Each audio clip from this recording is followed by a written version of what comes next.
Thanks, Savannah. Time now 5:02, and right now, communities across the country are remembering the life and legacy of former President Jimmy Carter. He passed away at his home in Plains, Georgia at the age of 100 with his family by his side.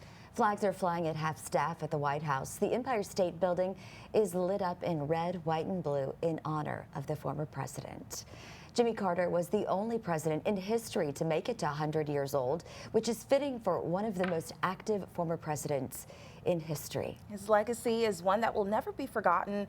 His work in advancing international peace, democracy, and human rights were building blocks to get to where we are today.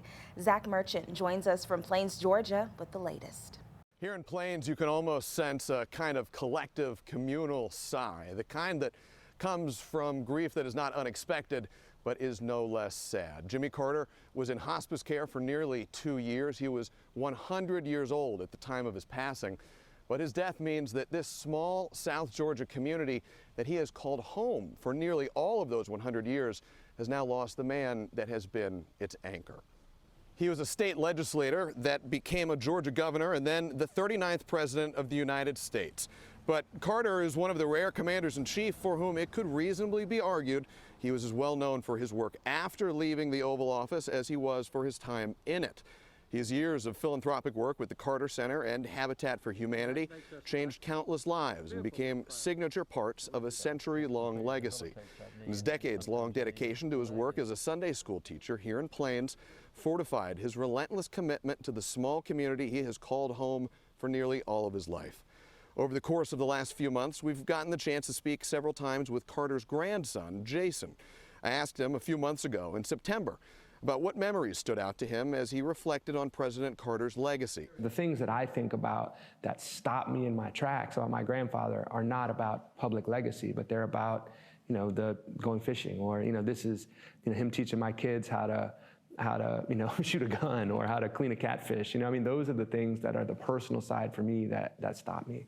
Formal announcements regarding funeral services are expected later this week. In Plains, Georgia, I'm Zach Merchant. Now, as part of the former president's state funeral, his casket will travel to Atlanta from Plains, where he will lie in repose at the Carter Center. Then he'll be flown to Washington, D.C. to lie at the state U.S. Capitol. After his state funeral, he'll be taken back to Plains, where he will be buried alongside Rosalind following a private service.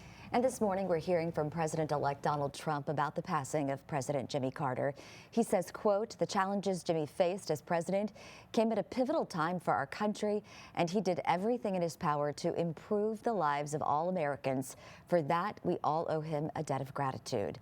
Local leaders are also reacting to the former president's death. Governor Greg Abbott put out a statement saying in part, quote, "He led a life marked by selfless service to the American people. President Carter leaves behind a great legacy as a husband, father, naval officer, governor, and Nobel Prize winner, and he will be greatly missed by many."